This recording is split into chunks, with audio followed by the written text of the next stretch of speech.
유대왕 헤롯 때에 아비야 반열에 제사장 한 사람이 있었으니 이름은 사가랴요 그의 아내는 아론의 자손이니 이름은 엘리사벳이라. 이 두 사람이 하나님 앞에 의인이니 주의 모든 계명과 규례대로 흠이 없이 행하더라. 엘리사벳이 잉태를 못하므로 그들에게 자식이 없고 두 사람의 나이가 많더라. 마침 사가랴가 그 반열의 차례대로 하나님 앞에서 제사장의 직무를 행할세 제사장의 전례를 따라 제비를 뽑아 주의 성전에 들어가 분향하고 모든 백성은 그 분향하는 시간에 밖에서 기도하더니 주의 사자가 그에게 나타나 향단 우편에 선지라. 사가랴가 보고 놀라며 무서워하니 천사가 그에게 이르되 사가랴여 무서워하지 말라. 왜 간구함이 들린지라. 내 아내 엘리사벳이 내게 아들을 낳아 주리니 그 이름을 요한이라 하라. 너도 기뻐하고 즐거워할 것이요 많은 사람도 그의 태어남을 기뻐하리니 이는 그가 주 앞에 큰 자가 되며 포도주나 독한 술을 마시지 아니하며 모태로부터 성령의 충만함을 받아 이스라엘 자손을 주 곧 그들의 하나님께로 많이 돌아오게 하였음이라. 그가 또 엘리야의 심령과 능력으로 주 앞에 먼저 와서 아버지의 마음을 자식에게 거스리는 자를 의인의 슬기에 돌아오게 하고 주를 위하여 세운 백성을 준비하리라. 아멘. 하나님의 말씀입니다. 하나님 말씀에 감사합니다. 항상 이렇게 우리 영상으로만 읽다가 함께 봉독하니까 더 은혜가 둘 다 되지만 더 은혜가 되는 것 같습니다. 자, 오늘은 이제 신약으로 들어갑니다. 우리 신약의 하나님의 사람들입니다. 여러분 기대가 되시죠? 네, 우리 구약에 또 하나님의 사람들 함께 배웠으면 이제 예수 그리스도가 오시는 시대에 또 예수 그리스도가 오신 이후에 하나님의 사람들 어떤 또 삶을 살았는지 함께 보기를 원합니다. 오늘 첫 번째 시간으로 세례 요한에 대해서 함께 나누게 됩니다. 우리 세례 요한은 이제 이 커버 페이지에서 보듯이 구약과 신약을 이어가는 선지자가 되는 것이죠. 우리가 말라기 마지막에 또 세례 요한에 대한 예언이 있었다라고 나누었습니다. 자, 그럼 오늘 이제 세례 요한에서 함께 나누겠습니다. 세례 요한의 생애와 우리 배경에 대해서 먼저 나누겠습니다. 여러분 뭐 성경에서 세례 요한에 대해서 많이 들으셨을 겁니다. 기억하시면서 우리 함께 나누도록 하겠습니다. 첫 번째는 요한의 이름의 뜻은 요한은 은혜로우시다라는 뜻이에요. 그래서 요한이라는 이름이 많이 있죠. 존이라는 이름, 요한이라는 이름이 많이 있습니다. 근데 이 요한이라는 이 세례 요한, 그러니까 세례를 예수님께 준 요한이다. 침례교회에서는 침례 요한이다라고 부르게 되는데요. 원래 이 요한이라는 이름은 우리가 아는 이 사가랴 아버지의 가문에 있었던 이름이 아닙니다. 그러니까 하나님께서 천사를 통해 지어주신 이름인 것이죠. 그것이 이제 1장 13절에 나오게 됩니다. 함께 읽겠습니다. 천사가 그에게 이르되 사가랴여 무서워하지 말라. 너의 간구함이 들린지라. 내 아내 엘리사벳이 내게 아들을 낳아 주리니 그 이름을 요한이라 하라 라고 말씀하셨어요. 그래서 요한이라는 이름도 천사가 하나님께서 허락하신 이름이다라는 것이죠. 우리 예수님도 예수라 구원할 자다라고 말씀하신 것처럼 이 세례 요한도 천사를 통해서 그의 탄생이 예언되고 또 선포되었다라는 것입니다. 또한 그의 가문, 그의 배경을 보면 유다 태생으로 아비야 반열의 제사장 스가랴와 아론 가문의 딸 엘리사벳의 아들입니다.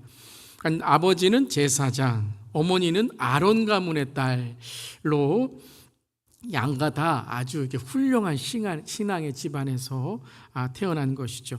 이것이 5절, 우리가 오늘 읽었던 5절 말씀에 나와 있습니다. 함께 읽겠습니다.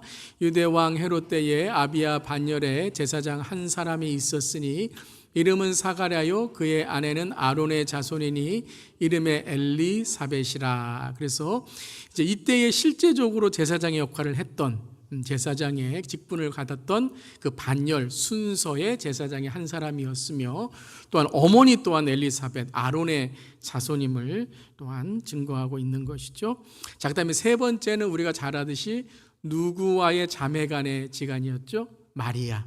마리아와 엘리사벳 자매간으로 예수님과는 친척이 되는 것이 세례 요한입니다. 그러니까 세례 요한이 예수님보다 한 6개월 정도 미리 났으니까 예수님의 이제 친척 형이 되는 거죠. 사촌 형이 되는 것입니다.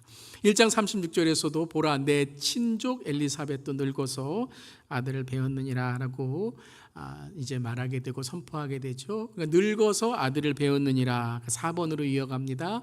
인간의 불가능 가운데 하나님의 응답으로 태어난 아들이다라는 것입니다. 그래서 18절을 보면 사가랴가 천사에게 이르되 내가 이것을 어떻게 알리오? 내가 늙고 아내도 나이가 많으니이다 라고 말하게 됩니다. 자, 늙고 나이가 많은데 아들을 낳은 사람 누가 있죠? 모르시나요? 네, 아브람. 아브라함 100세 때 낳죠. 그래서 신약의 아브라함 같이 나이가 많고 늙었지만 이제 아들을 낳은 그 아들이 바로 세례 요한이다라는 것이에요. 그러니까 7장 20절에도 보라 이 일이 되는 날까지 내가 말 못하는 자가 되어 능히 말을 못하리니 내가 어떻게 나이가 들었는데 알 수 있겠습니까?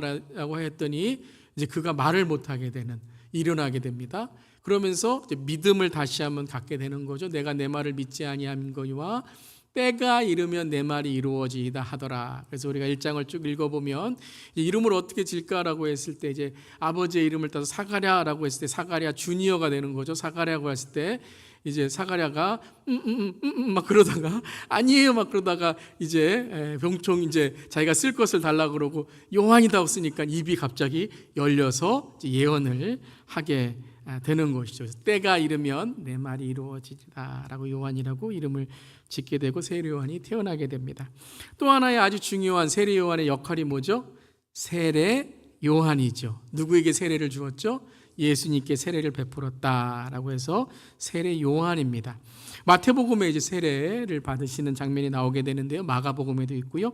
함께 읽어보겠습니다. 요한이 말려 이르되 내가 당신에게서 세례를 받아야 할 터인데 당신이 내게로 오시나이까? 예수께 대답하여 이르시되 이제 허락하라. 우리가 이와 같이 하여 모든 의를 이루는 것이 합당하니라 하시니 이에 요한이 허락하는지라. 자, 요한이 이제 예수님을 알아봤죠. 하나님의 어린 양이다.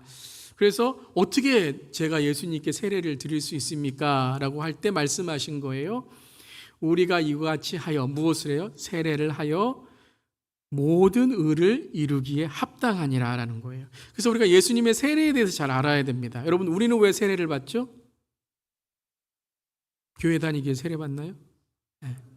그렇죠. 거듭남, 죄가 사해지기 위해서. 그러니까 우리가 이제 물은 상징이고 세례가 이제 우리의 진정한 세례가 돼야 되지만 그 상징이 뭐냐면 죄가 사해지는 거, 거듭남, 예수님과 연합하는 거. 그러니까 물은 뭘 뜻해요? 죽음을 뜻하는 거예요.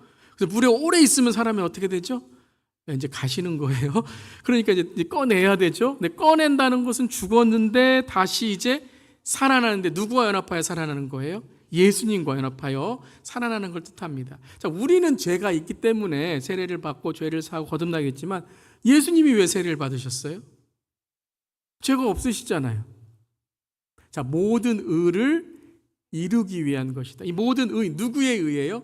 하나님의 의. 하나님의 의가 뭐죠? 하나님의 뜻. 하나님의 뜻, 하나님의 정의, 하나님의 계획. 그럼 예수님을 통해서 이루어질 하나님의 계획, 하나님의 의, 하나님의 뜻이 뭐죠? 구원이죠.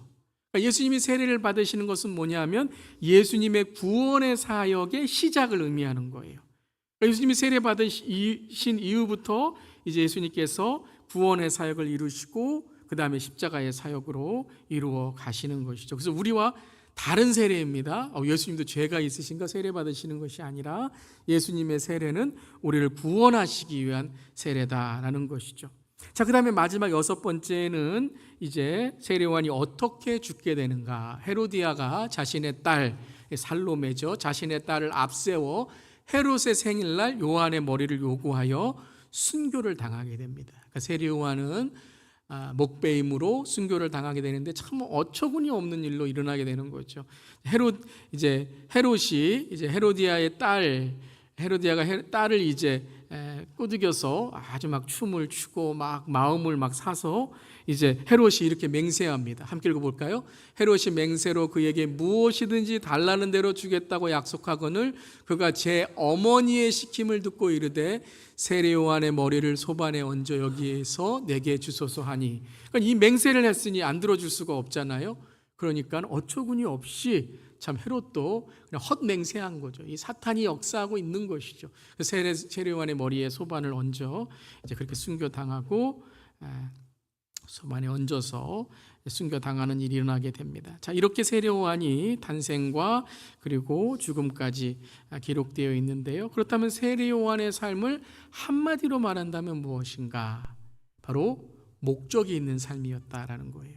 하나님의 목적으로 그의 인생이 길던 짧던 간에 하나님의 목적이 있는 삶이 바로 세례 요한의 삶이었다는 것입니다. 우리도 목적이 있는 삶이 되기를 바랍니다. 자, 그 목적이 있을 때 사람은 정체성이 있는 것이고 소명이 있는 것이고 사명이 있는 것이죠. 자, 오늘은 세례 요한의 어떤 목적으로 세례 요한이 살아가게 되었는가 함께 보겠습니다. 자, 두 번째입니다. 세례 요한은 하나님의 목적 안에 하나님의 목적을 위해 태어났다라는 거예요. 영어로 말하면 purpose born life. 그는 태어날 때부터 목적을 갖고 태어났다는 거예요. 자, 어떤 목적인지 단지 구별된 목적이 아니라 그의 인생의 탄생부터 그 목적이 있고 목적을 행한 그런 장면이 있습니다. 누가복음 1장 15절 16절 함께 읽어보겠습니다.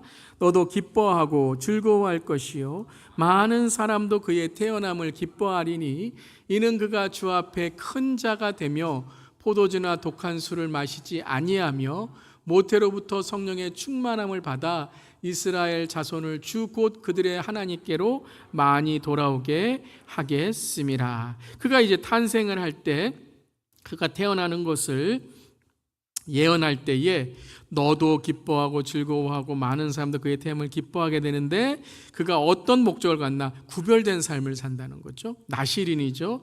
포도주나 독한 술을 마시지 않는 자, 나시린으로 태어나고 또한 모태로부터 성령 충만함을 받게 됩니다. 그러니까 그가 세례 요한은 모태에 있을 때부터 이 어머니의 태부터 그가 성령 충만한 자로 태어나게 됐다는 거예요. 할렐루야. 대단하죠. 여러분의 가정에 여러분의 자녀들 혹은 손주들 또 우리 교회 다음 세대에 이 성령 충만함의 은혜가 임하기를 바랍니다. 어디서부터요? 모태에서부터. 모태의 성령 충만을 받았다는 건 다른 게 아니죠. 내가 태에서부터 어머니의 태에서부터 내가 너를 지명하여 불렀다라는 거예요. 하나님의 뜻이 있다라는 말씀인 거죠. 그래서 우리도 이제 여러분들 손주들이나 또 아니면 자녀들을 볼 때마다 이제 기도할 것이 하나님 성령 충만한 하나님의 목적으로 살게 하여 주시옵소서. 그렇게 기도할 수 있기를 바랍니다. 근데 세례 요한의 그 성령 충만함을 받는 목적이 뭐예요? 이스라엘 자손을 주 곧 그들의 하나님께로 많이 돌아오게 하는 거예요.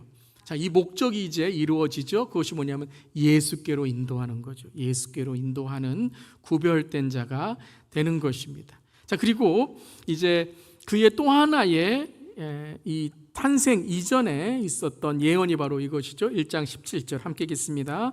그가 또 엘리야의 심령과 능력으로 주 앞에 먼저 와서 아버지의 마음을 자식에게 거스리는 자를 의인의 슬기에 돌아오게 하고 주를 위하여 세운 백성을 준비하리라. 자, 이 말씀 여러분 어디서 많이 듣던 말씀 같지 않으세요? 우리가 말라기 말씀할 때 말라기 4장 5절 6절 마지막 우리 9절에 이렇게 마지막 이제 선포했죠. 함께 읽겠습니다. 보라, 여호와의 크고 두려운 날이 이르기 전에 내가 선지자 엘리야를 너에게 보내리니 그가 아버지의 마음을 자녀에게로 돌이키게 하고 자녀들의 마음을 그들의 아버지에게로 돌이키게 하리라. 돌이키지 아니하면 두렵건대 내가 와서 저주로 그 땅을 칠까 하노라 하시니라. 자, 보세요. 누가복음 1장 17절에 천사의 예언, 천사의 선포, 엘리야의 심령과 능력으로 엘리야라고 구절이 나오죠. 그리고 주를 위한 백성을 돌이키리라, 백성을 준비하리라, 아버지의 마음을 자식에게 라고 말씀하시게 되죠. 그것이 그대로 말라기에 있었던 마지막 예언이었죠. 내가 선지자 엘리야를 너에게 보내리니. 누구예요? 세례 요한. 그러니까 이미 하나님은 400년 전에 우리가 지난 시간에 신구역 중간사 우리 함께 배웠지만 하나님은 침묵하신 게 아니죠. 하나님은 준비하고 계셨던 것이죠. 예수님의 오심을 준비하신 거죠. 그리고 세리 요한이 그 예수님을 마지막 선지자로 선포하게 되는 것이죠. 그 역할은 뭐예요? 아버지의 마음을 자녀에게 돌이키게 하고, 그 아버지에게로 돌이키게 하리라. 돌이키지 아니하면 두렵건대 내가 와서 그 땅을 칠까 하노라라고 말씀하신 거예요. 그래서 세리 요한은 태어나기 전부터, 태어나는 모태 안에서뿐만 아니라 400년 전 이상의 말라기의 마지막 그때에서 하나님께서 세리 요한을 지명하여 부르셨다라는 것입니다. 자, 세 번째, 세리 요한은 하나님의 목적을 위해 살아갔다라는 거예요. 그의 탄생만이 아니라 그가 살아가는 삶 또한 그렇게 긴 세월이 아니지만 아주 하나님의 목적에 맞는 분명한 삶을 살아갔죠. 그래서 purpose driven life, 목적이 그의 삶을 이끌어가며 살아갔다라는 것이에요. 근데 이 장면이 또 모태 안에서 우리가 볼 수 있어요. 그가 하나님의 목적을 위해 살아가고 하나님의 목적 안에 살아갔다는 것이 증명되는데요. 1장 41절 42절에 이런 장면이 있어요. 함께 읽겠습니다. 엘리사벳이 마리아의 인사말을 들었을 때에 아이가 그의 뱃속에서 뛰놀았다. 엘리사벳이 성령으로 충만해서 큰 소리로 외쳐 말하였다. 그대는 여자들 가운데 복을 받았고 그대의 태중의 아이도 복을 받았습니다. 자, 이 장면이 뭐냐면 마리아가 이제 성령으로 잉태하여 아들을 낳는다는 장면이 나오게 돼요. 여러분, 엘리사벳은 그래 나이가 들었지만 경수가 끊어졌겠지만 그래도 인간적으로 그럴 수 있어라고 할 수 있지만 마리아는 남자를 모르는 그러한 처녀의 입장으로서 성령으로 잉태된다는 것은 아마 도저히 이해하지 못했을 거예요.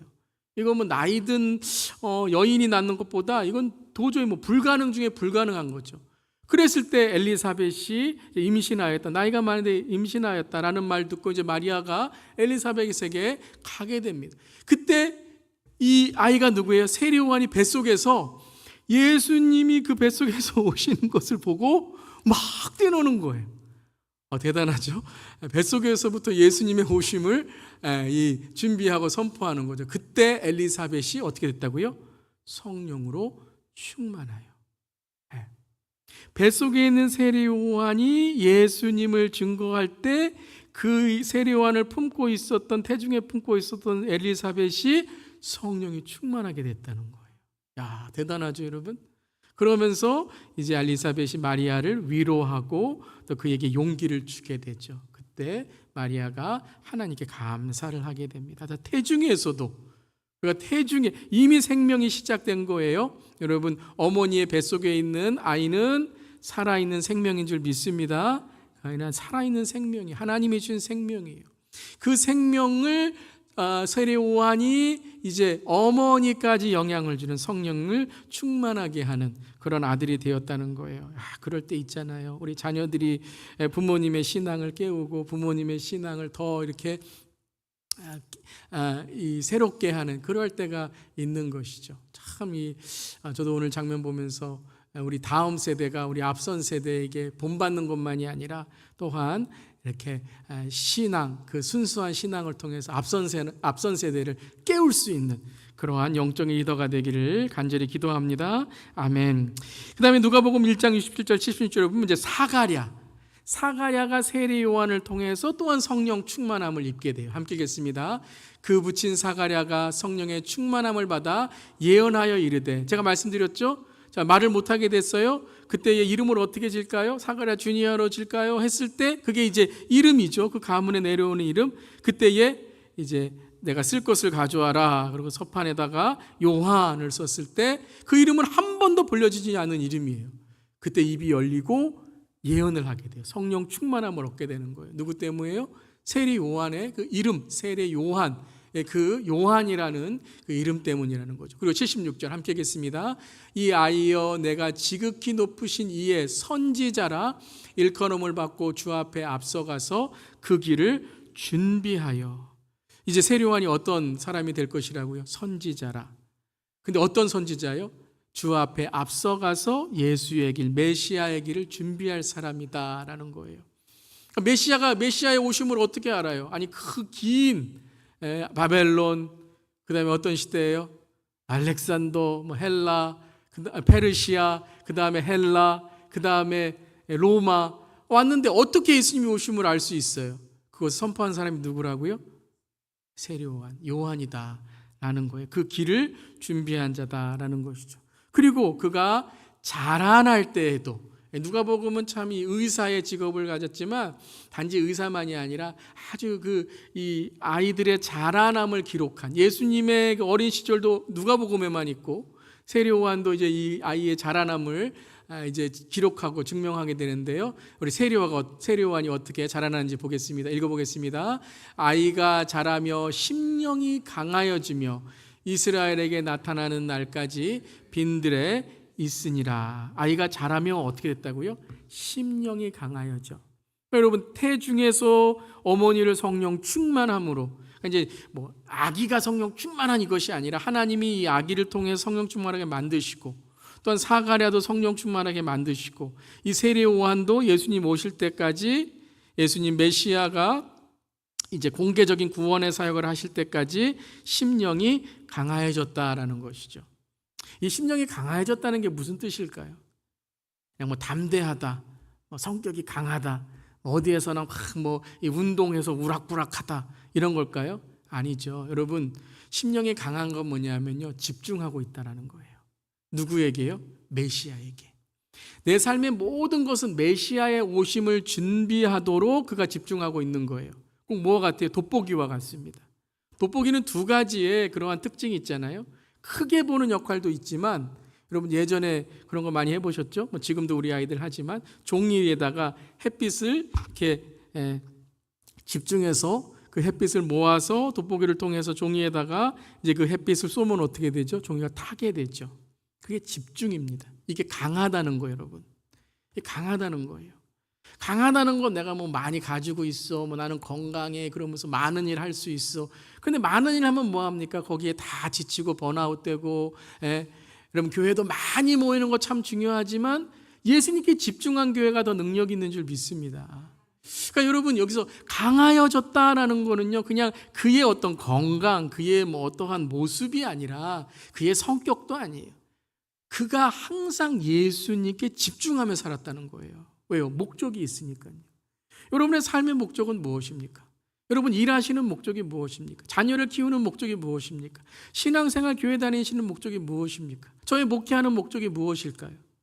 예수 그리스도인 줄 믿습니다. 때로는 고난도 있고 역경도 있고 부족함도 있고 우리가 무너지고 쓰러지려고 할 때도 있는 것이죠. 그때 우리를 강하게 하시고 붙잡아 주시는 분이 누구이시죠? 예수 그리스도인 줄 믿습니다. 그래서 바울이 뭐라고 고백하고 있어요? 나의 약함이 바로 그의 강함이다. 내가 약할 때 완전하여진다. 주님의 은혜가 내게 족하다라고 고백하고 있는 것이죠.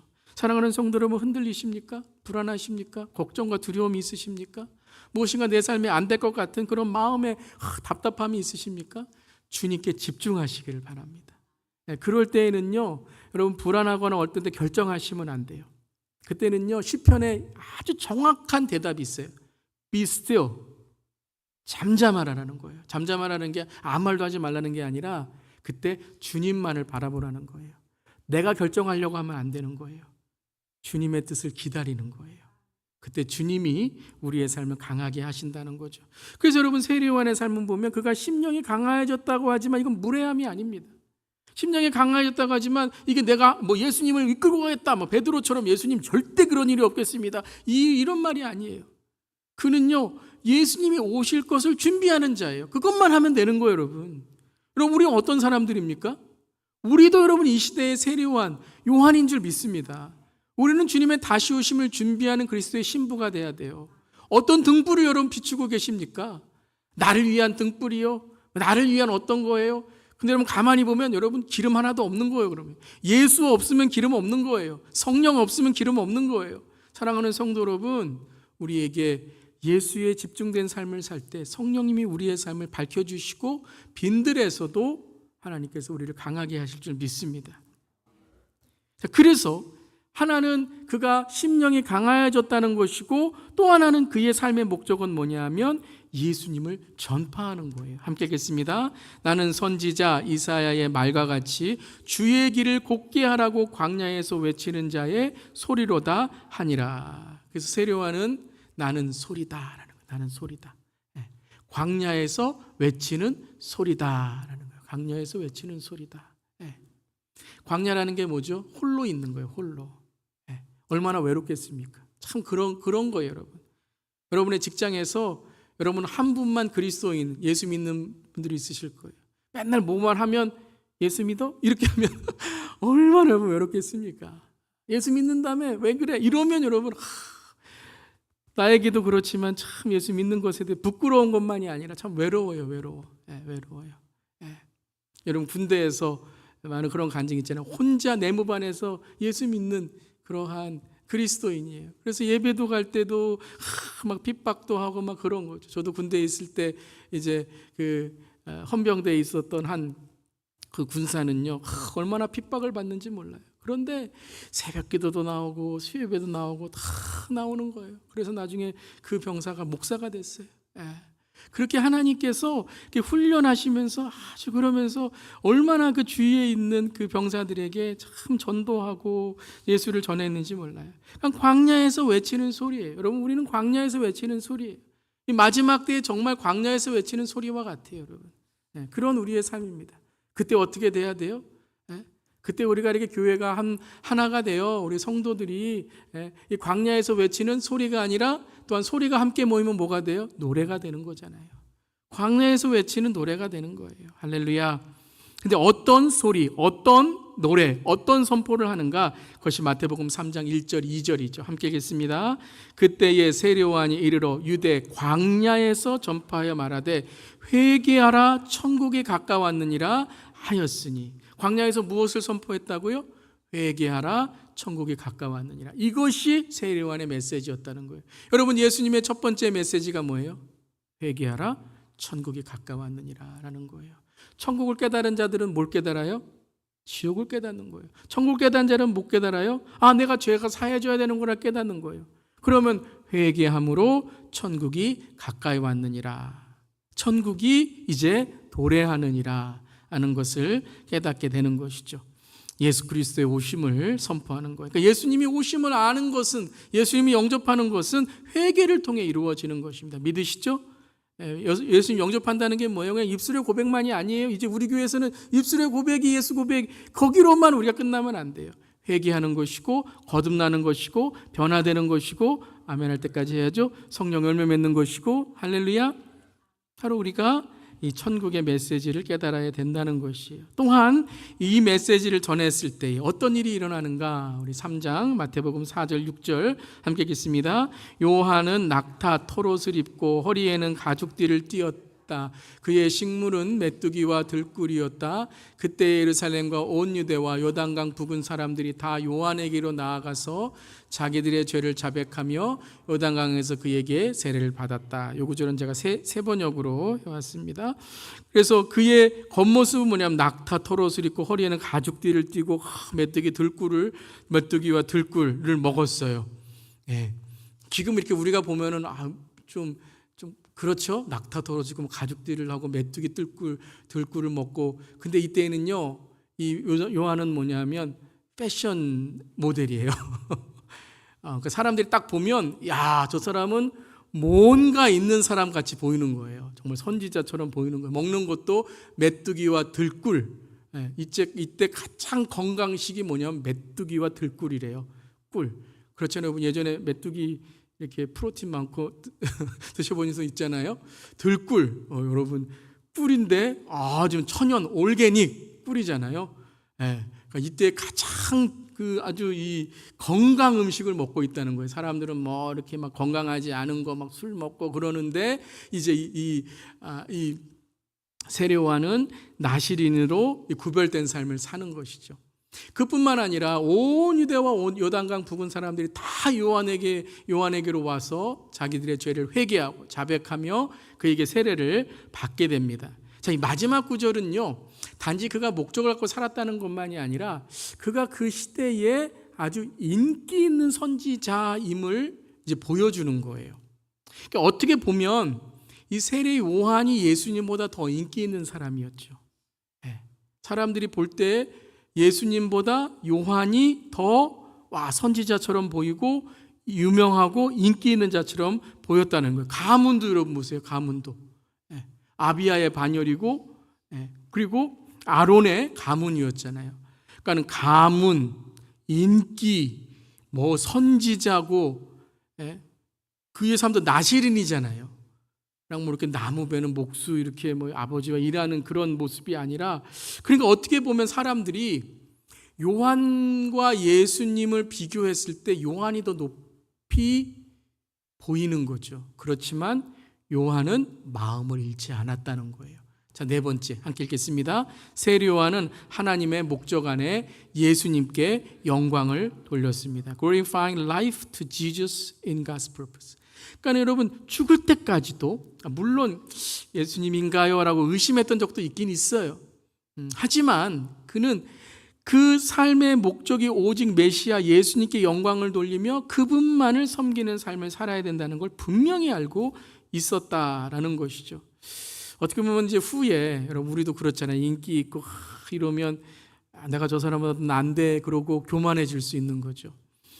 우리가 이 교회 역사 중에 보면 은사도 있고 막 기적을 행한 사람들이 막 이단에 빠지거나 교만하거나 이런 경우가 있게 되는데요. 이 세례 요한을 볼 때 이 심령이 강하다는 게 이거예요. 심령이 강하다는 게 그는 무엇을 하기 위해 태어났고 무엇을 해야 되는지 알았다는 거죠.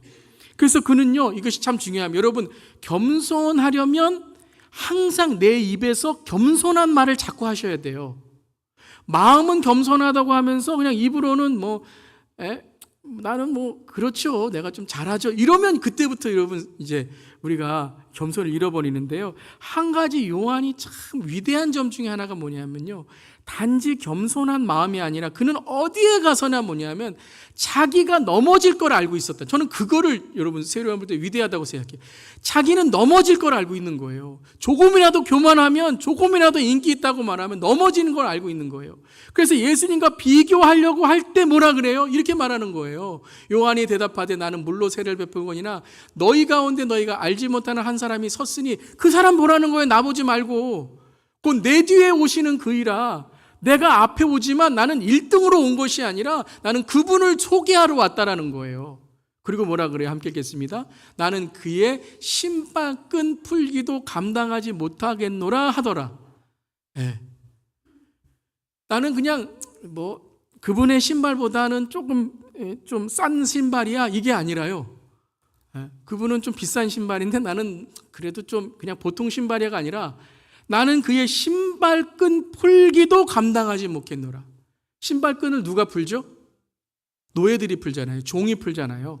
근데 나는 종보다도 더 낮은 위치에 있어야 된다는 거예요. 이게 너무 중요한 거예요, 여러분. 우리가 겸손해야지, 나는 낮아져야지 다 알아요. 내가 어디에 가서 예수님 높여야지 다 알아요. 근데 우리의 본성은 뭐냐면요. 자꾸 우리를 높이려고 하고 자랑하려고 해요. 그러니까 그게 안 되면 서운하고 섭섭한 거죠. 이게 우리의 본성이라는 거예요. 요한은 정확히 알고 있어요.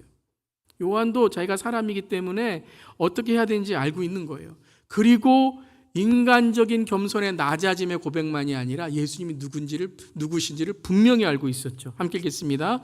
이튿날 요한이 예수께서 자기에게 나오심을 보고 이르되 보라 세상 죄를 지고 가는 하나님의 어린 양이로다. 여러분 이거는 단지 우리가 지식적으로 예수님은 어린 양이에요 이 고백이 아니고요. 이 고백을 계속 묵상하면 이겁니다. 나는 그분과 잽시가 안 돼요. 나는 저분에게는 나는 신발끈의 풀이 아니라 발가락에 그냥 때라고 하는 거 먼지라고 할게요. 먼지만도 못해요. 이거예요, 여러분. 여러분 우리가 어떨 때 겸손하는 줄 아세요? 내가 아무것도 없어요. 저는 아무것도 아니에요. 그게 아니고요. 예수님이 진짜 누군지를 알 때 우리가 겸손해지는 거예요. 정말 그렇더라고요, 여러분. 내가 겸손해야지. 내가 겸손한 사람이야. 혹은 열등감에 빠져갖고 그게 더 무섭거든요. 교회에서도 열등감이 너무 무서워요. 그럼 자꾸 비교하고 나는 뭐 아무것도 없는데, 그런데 뒤에 가서는 어떻게 해요? 막 비교하고 막 마음속에 시기 질투하고. 그게 딱 여러분 교만과 열등감은요 손바닥에 앞뒤입니다. 저에게도 그런 마음 얼마나 많은지 몰라요. 열등감 있는 사람이 조금만 가지면 교만해지고요, 교만한 사람 안에는 열등감이 있는 거예요. 2등이 1등하고 여러분 이 경쟁하지, 꼴등이 1등하고 경쟁 안 해요. 꼴등은 그냥 내가 그런 거지, 좀 열심히 해야지 하지. 2등은요 1등을 막 정말 마음속으로 막 몇 번이나 죽이려고 하는 거예요. 쟤만 없으면, 저거만 없으면, 이렇게 말하는 거죠. 요한이요 여러분, 예수님 앞에서 겸손하려고 겸손한 게 아니에요. 여러분 이게 정말 중요한 거예요. 우리가 신앙에서도요, 저부터 시작해서 우리가 정말 신앙에서 겸손해지려면요, 우리 안에 예수님이 항상 계신 것을 인정하며 사는 거예요. 예수님이 누구신지를 우리가 알아야 되는 거예요. 세례 요한은 겸손하려고 겸손한 게 아니라 예수님을 보면 저분은 하나님이잖아요. 하나님과 어떻게 여러분 우리가 경쟁을 하고 어떻게 비교할 수 있어요? 사람이면 그럴 수 있겠지만 예수님은요 하나님이신 거예요. 믿으시죠? 그러면 여러분 예수님이 여러분 우리 안에 계신 걸 믿으면 우리가 항상 어떤 마음을 가져야 돼요? 그렇죠. 겸손한 마음, 낮아지는 마음 가져야 되죠. 그게 우리가 지금 매일 큐티 보고 있는 잠언이잖아요. 지혜의 근본이 뭐예요? 하나님을 경외하는, 여호와를 경외함. 여호와를 경외하는 건 뭐 막 두려워서 무서운 게 아니고, 경외한다는 건 뭐예요? 하나님이 여기 계시다는 거예요. 하나님이 여기 계신데 내가 어떤 말을 해야 됩니까? 하나님이 여기 계신데 내가 어떤 생각을 해야 돼요? 다 아시는데. 그러니까 생각 하나, 말 하나도 조심하고 하나님 앞에 내가 경외심을 갖는 것이죠. 그러니까 이런 고백을 하는 거예요. 요한복음 3장 30절 함께 읽겠습니다. 그는 흥하여야 하겠고 나는 쇠하여야 하리라. 그는 흥하여야 하겠고 나는 쇠하여야 하리라. 왜요? 그게 내가 사는 길이거든요. 여러분 이걸 한마디로 말하면 뭐라 그럴까요? 우리 교회에서 지금 항상 얘기하는 게 나는 죽고 예수를 사는 거예요. 세례 요한이요, 내가 낮아지면 예수님이 날 높여주시겠지. 교회에서 내가 좀 낮아지고 내가 이렇게 겸손하면 사람들이 날 높여주겠지. 그 말씀이 아니에요. 내가 죽어야지만 예수님이 산다는 거예요. 그리고 내가 죽고 예수고 살 때 나 또한 살게 된다는 거죠. 그래서 누가복음 7장 10절에 이렇게 고백하잖아요. 우리의 고백이 되기를 바랍니다. 함께 읽겠습니다. 이와 같이 너희도 명령받은 것을 다 행한 후에 이르기를 우리는 무익한 종이라 우리가 하여야 할 일을 한 것뿐이라 할지니라. 아멘. 저의 기도이기도 합니다. 하나님, 제 인생이 끝날 때에 정신 못 차려서 하나님 이거 했어요 저거 했어요 하다가 하나님 앞에서 부끄럽지 않게 하시고, 주님 저는 무익한 종입니다. 주께서 시키시는 일만 하다 왔습니다. 주님 저를 받아주시옵소서. 여러분 우리가 이런 마음을 갖기를 간절히 기도합니다. 딱 하나였어요. 그것은 바로 목적이 이끄는 삶이 되었다라는 거예요. 함께 읽겠습니다. 주님, 목적이 이끄는 선교적 삶이 되게 하소서. 사랑하는 성도 여러분, 우리의 삶도 목적이 이끄는 삶으로 태어났다 믿음으로 고백하고 목적이 이끄는 삶으로 살아간다 주님을 의지하며 목적이 이끄는 삶으로 주 앞에 가는 우리 모두기를 주님의 이름으로 축원합니다. 아멘.